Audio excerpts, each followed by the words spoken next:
कामनाएं करेंगे कि ये स्वस्थ रहें, आगे बढ़ें और सामाजिक और राजनीतिक स्तर पर भी ऊंचाइयों तक पहुंचे और हम सब लोगों को वो समय समय पर आशीर्वाद देते रहें।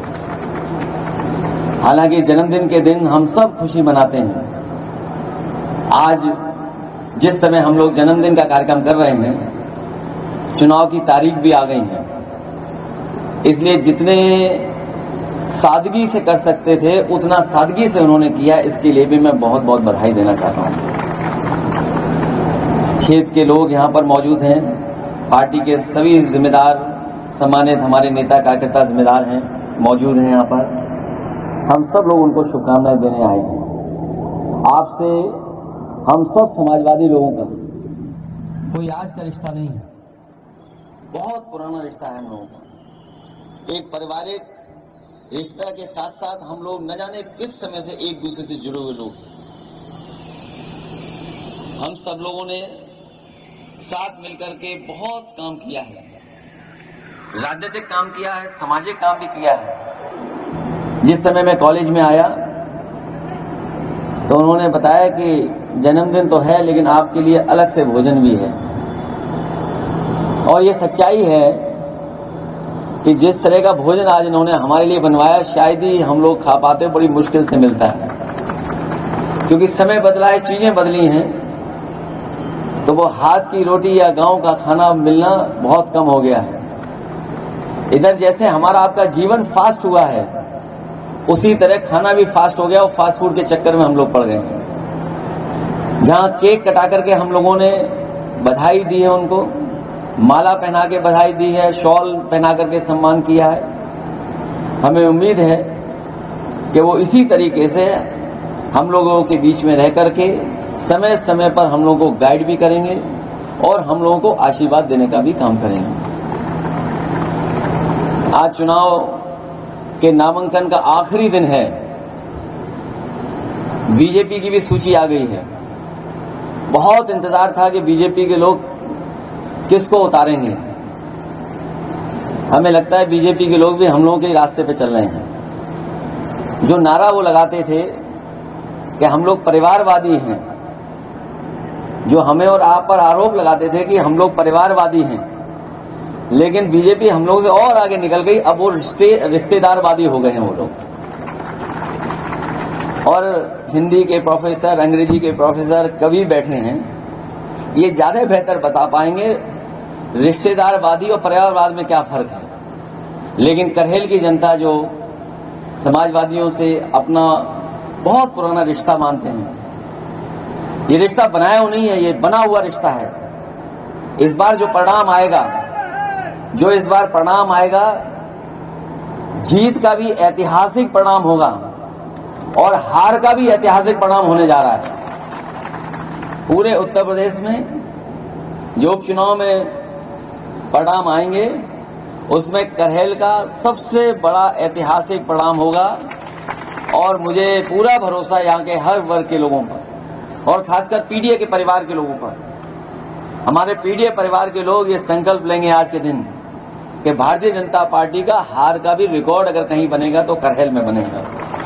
हमारी पार्टी के यहाँ पर नेता हैं, यहाँ के प्रभारी और हमारे आजमगढ़ के पूर्व मंत्री आदरणीय चंद्रदेव राम पूर्व मंत्री जी, मंच पर उपस्थित पूर्व विधायक आदरणीय सोबरान यादव जी, विधायक अताउर रहमान साहब, विधायक ब्रजेश कठेरिया जी, एमएलसी मुकुल यादव, पार्टी के हमारे जिलाध्यक्ष आलोक साकी जी, सर्वेश साकी जी, अनिल यादव जी पूर्व विधायक राजू यादव जी, हमारे नामारासी अखिलेश यादव पचार जी, नीरज यादव ब्लॉक प्रमुख जी, मैं उनका विशेष धन्यवाद दूंगा कि उन्होंने इस कार्यक्रम में बुला करके हमें और आपको मिलने का एक मौका दिया।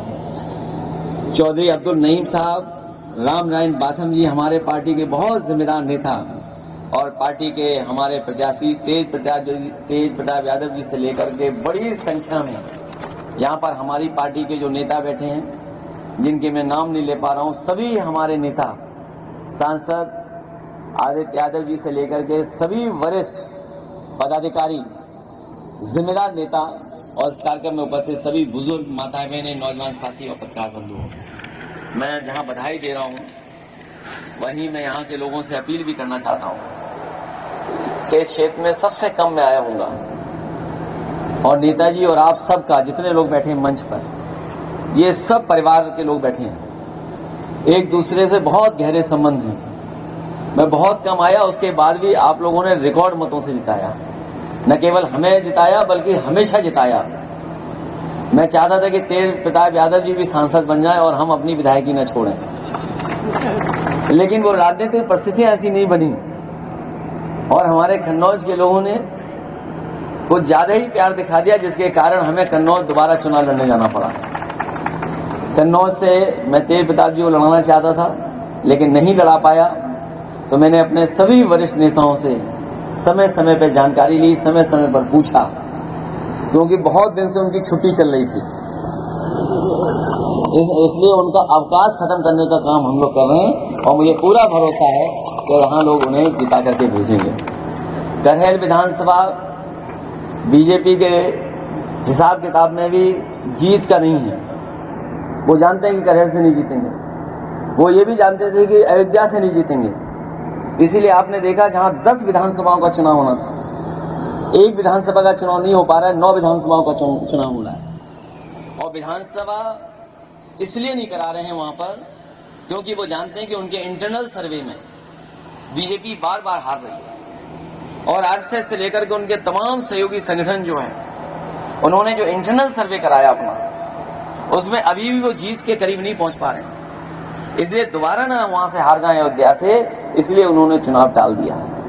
और करहल का भी इंटरनल सर्वे उन्होंने कर लिया है और उन्होंने कहा कि अब पीडीए ही परिवार रिकॉर्ड बनाएगा, इसीलिए उन्होंने हमारे ही रिश्तेदार को उतारा है। और जो रिश्तेदार होता है, और कैसे रिश्तेदार हैं हमें बोलना नहीं है उसमें, हमें बोलना नहीं है उसमें। कई चीज छिपा रहे हैं वो लोग, कई चीजों से बचना चाहते हैं, इसीलिए उन्हें बनाया गया प्रत्याशी।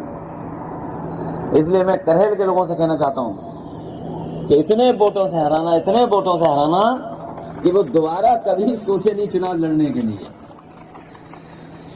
जहां तक प्रदेश की राजनीति का सवाल है, अब सरकार के पास उतना समय नहीं बचा है जितना आज से कुछ समय पहले उन पर समय था। अगर हम गिनती करेंगे, अब उन पर समय नहीं बचा है। चुनाव उपचुनाव के बाद एकदम शुरू हो जाएगा। ये जो उपचुनाव होने जा रहा है, ये उपचुनाव एक संदेश देने का भी काम करेगा। और जो समय बचा है सरकार के पास, अब ज्यादा समय नहीं बचा है।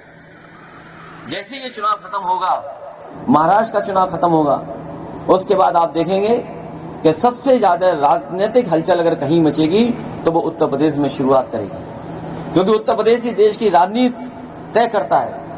और बीजेपी के लोग जानते हैं कि अगर उत्तर प्रदेश से वो बाहर हो गए तो फिर वो देश की राजनीति से भी बाहर हो जाएंगे। जब लोकसभा में मुझे बोलने का मौका मिला तो मैंने कहा था कि ये जो सरकार बनी है, ये चलने वाली सरकार नहीं है, ये गिरने वाली सरकार है और पता नहीं कब गिर जाए।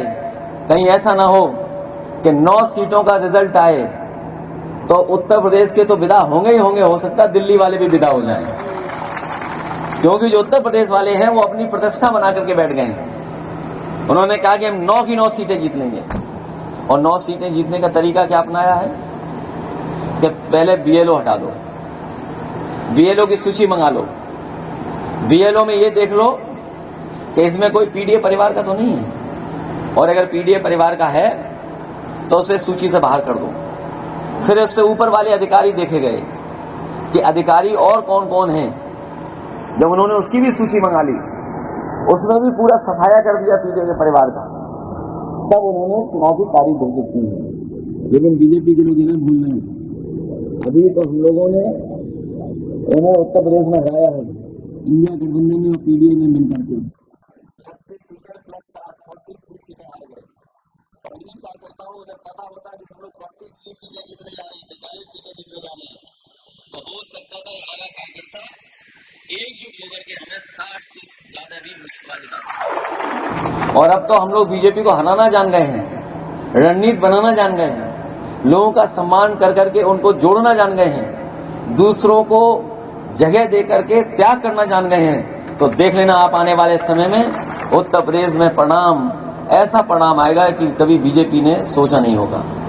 हालांकि बीजेपी के लोग सो नहीं पा रहे हैं जब से अयोध्या हारे हैं। जब एक करवट सोते हैं तो उन्हें यूपी की याद आ जाती है कि यूपी में कैसे हार गए, और जैसे ही करवट दूसरी कर करके अयोध्या की याद आती तो फिर नहीं सो पाते लोग। तो इतनी बड़ी हार हुई है यूपी से जिसकी वो अभी तक भरपाई नहीं कर पाए।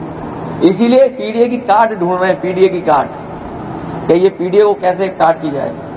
हम अपने साथियों को कहना चाहते हैं ये पीडीए की लड़ाई वही पुरानी लड़ाई है, कोई ये नई लड़ाई नहीं है जो कभी डॉक्टर राम मनोहर लोहिया या उनसे पहले बाबा साहब भीमराव अम्बेडकर, ज्योतिबा फूले या तमाम सामाजिक सुधार को आगे बढ़ाने वाले जितने भी हमारे नेता हैं, या नेताजी या डॉक्टर राम मनोहर लोहिया जिन्होंने जो रास्ता दिखाया, वही पीडीए का रास्ता है, वही पीडीए की लड़ाई है। जब हम लोग पीडीए की बात करते हैं तो बीजेपी के लोग घबराने लगे हैं और काट ढूंढ करने के लिए कह रहे हैं कि हम भी पिछड़ा और दलित लड़ाएंगे।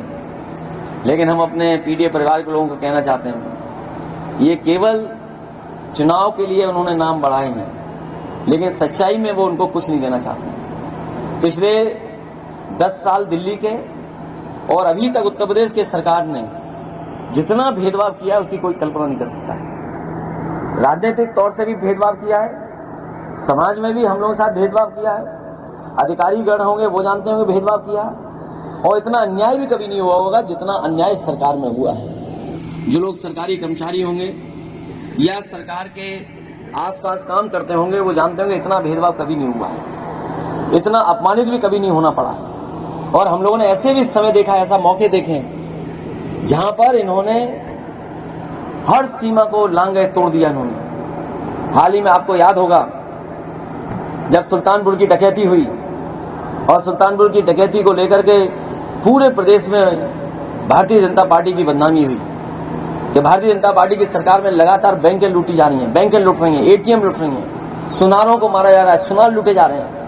हम आपसे कहेंगे कि बड़ी जिम्मेदारी के साथ वो आंकड़े भी अगर आप निकालोगे तो अभी तक जितनी बैंक डकैतियां हुई हैं सबसे ज्यादा भारतीय जनता पार्टी की सरकार में हुई। इसके साथ साथ हमारे सुनार या सोने का काम करने वाले कारोबारियों का सबसे ज्यादा हत्या अगर कभी हुई है तो भारतीय जनता पार्टी की सरकार में हुई। जब वो जवाब नहीं दे पाए तो आपको याद होगा मंगेश यादव की इन्होंने हत्या करने का काम किया, और उस पर भी जब सवाल हम लोगों ने खड़े किए तो सोचिए सरकार ने क्या किया, बैलेंस करने के लिए छतरी को मार दिया।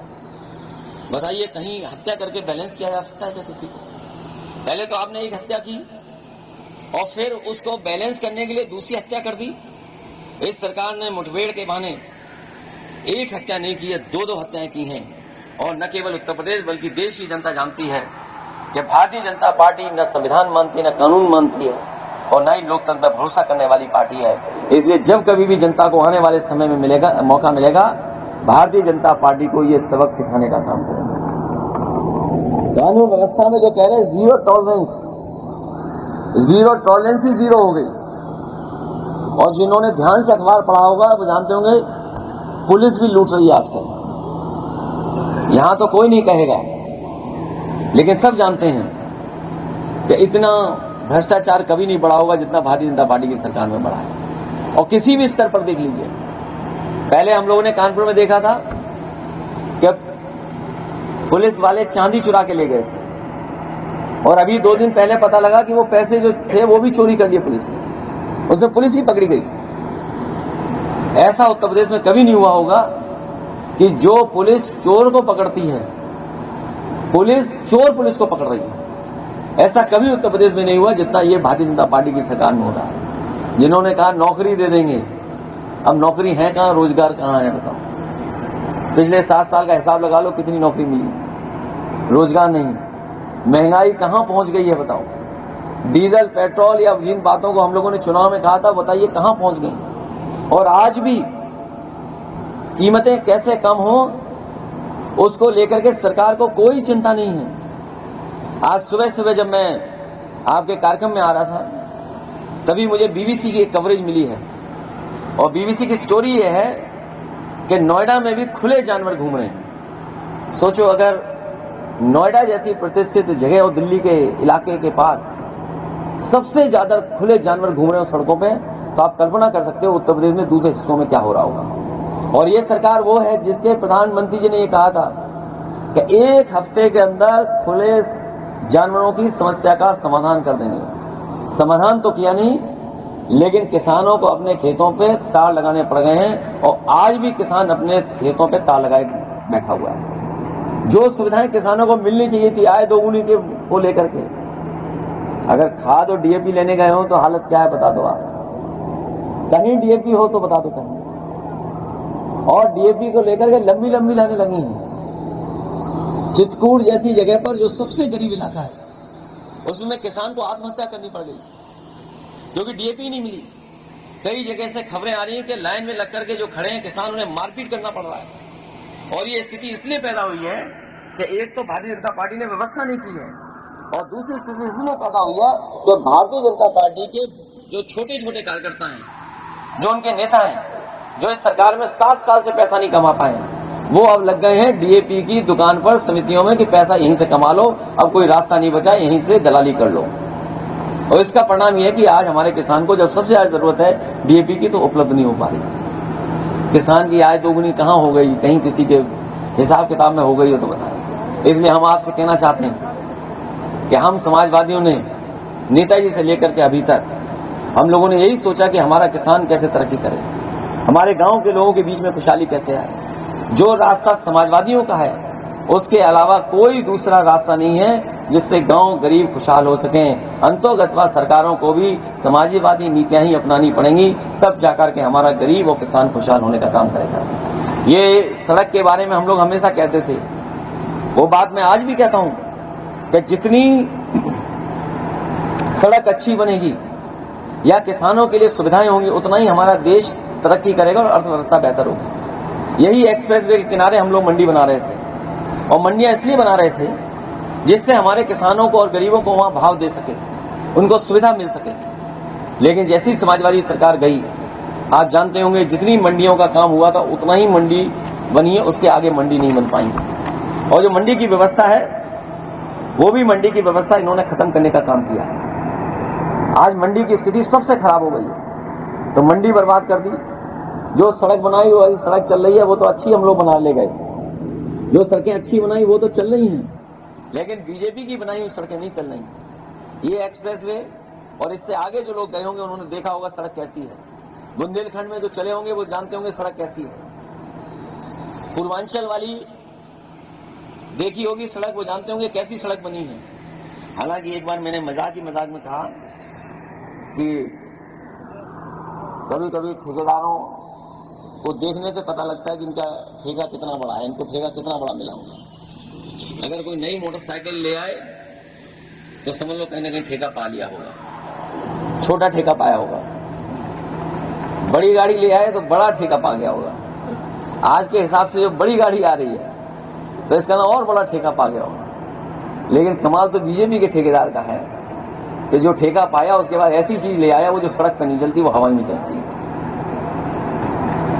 सोचिए ये स्थिति है, और सरकार गोलमाल कर गई कि एक अधिकारी का, या सुनने में आया एक अखबार में छपा, सोशल मीडिया पे चला, एक अधिकारी के घर से पैसे चोरी हो गए। कोई 1 लाख 2 लाख पैसे नहीं चोरी हुए थे, 1 करोड़ 2 करोड़ पैसे नहीं चोरी हुए थे। सुनने में आ रहा है कि 30 या 50 करोड़ से ज्यादा पैसे चले गए। और अगर 30 करोड़ से 50 करोड़ से ज्यादा की खबर है अखबारों में या सोशल मीडिया में, तो सोचो कैसे लेके गया होगा। उसे कम से कम कई छोटे हाथी लगाने पड़े होंगे तब पैसा ले आ पाया होगा, क्योंकि जेब में नहीं रखते, बैग में नहीं रख पाओगे आप। अगर 30 करोड़ रुपया है तो कम से कम छोटा हाथी लगाना पड़ा होगा कई, तब जाकर के पैसा निकला होगा। तो सोचिए क्या स्थिति है। अगर उस सरकार के अधिकारी पर यदि आरोप लग रहा है और उसकी कोई जांच नहीं हो रही है, तो सोचिए सरकार में कितना भ्रष्टाचार चल रहा होगा। अभी कुछ दिन पहले एक डीएम का ऑडियो वायरल हुआ था। डीएम साहब उसमें अपना तय कर रहे थे कि कितना कमीशन लेना है, इस बात की चर्चा कर रहे थे कि उन्हें कमीशन कितना लेना है। तो सोचिए जिलाधिकारी से लेकर के हर स्थान भ्रष्टाचार में लगा हुआ है। जो लोग दूसरों पे उंगली उठाते थे, आज पिछले 10 साल दिल्ली के सरकार के और उत्तर प्रदेश की इतने दिनों की सरकार में हम लोग कह सकते हैं कि सबसे ज्यादा करप्ट सरकार अगर कोई है तो वो भारतीय जनता पार्टी की है, और भारतीय जनता पार्टी के लोगों ने उत्तर प्रदेश को खोखला कर दिया। और जो सपना दिखा रहे हैं कि हम $1 ट्रिलियन की इकोनॉमी बना देंगे, आप में से कितने लोग जान जाओगे कि $1 ट्रिलियन इकोनॉमी क्या होती है?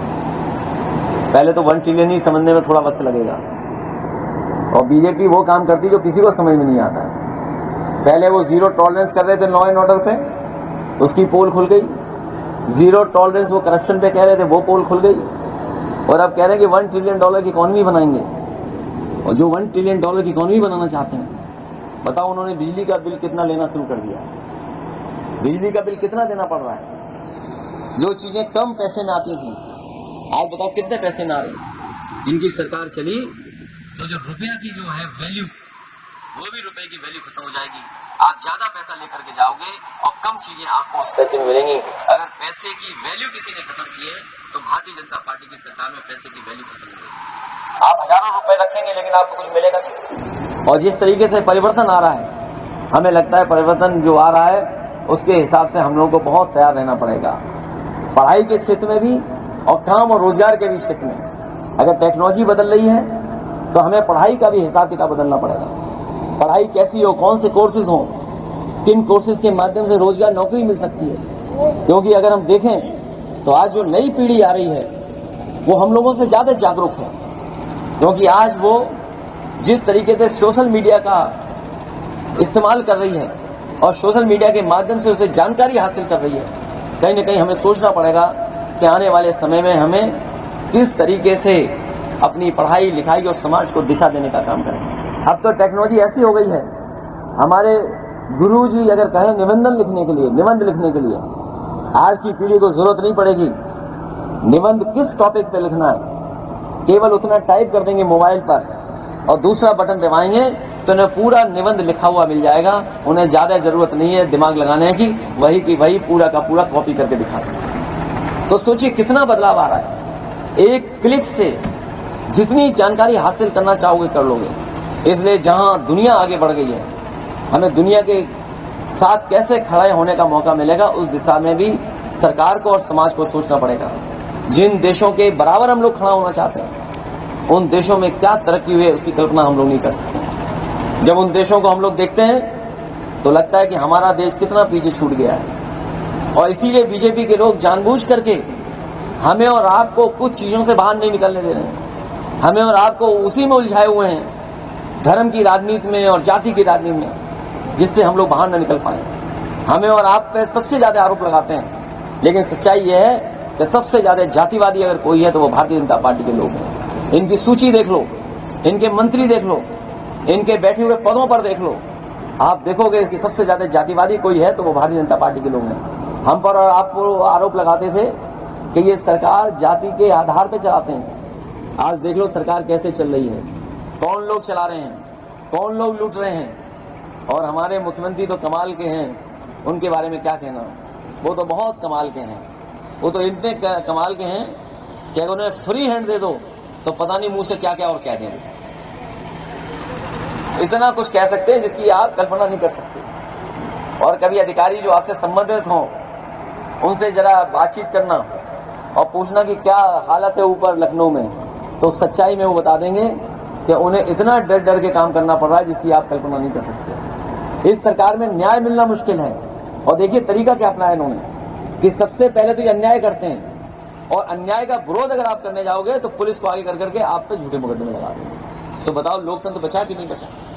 जिस तरह के काम उत्तर प्रदेश में हो रहे हैं कोई नहीं सोच सकता लोकतांत्रिक सरकार में नहीं हो सकता। इसलिए इन सभी बातों पर ध्यान रखते हुए मुझे पूरा भरोसा है कि जो समाजवादी आंदोलन हम लोगों को मिला है, इस आंदोलन को आगे बढ़ाना है और नई पीढ़ी के भविष्य को बेहतर करने के लिए हम लोगों को समाजवादी रास्ता अपना करके और समाजवादी विकास का जो रास्ता है उस पर चल करके और पीडीए के साथ लेकर के हम लोगों को इतिहास बनाने का काम करना है। मैं आदरणीय एमएलसी साहब को बहुत बहुत धन्यवाद देता हूं, उनको बहुत शुभकामनाएं देता हूं, बधाई देता हूं।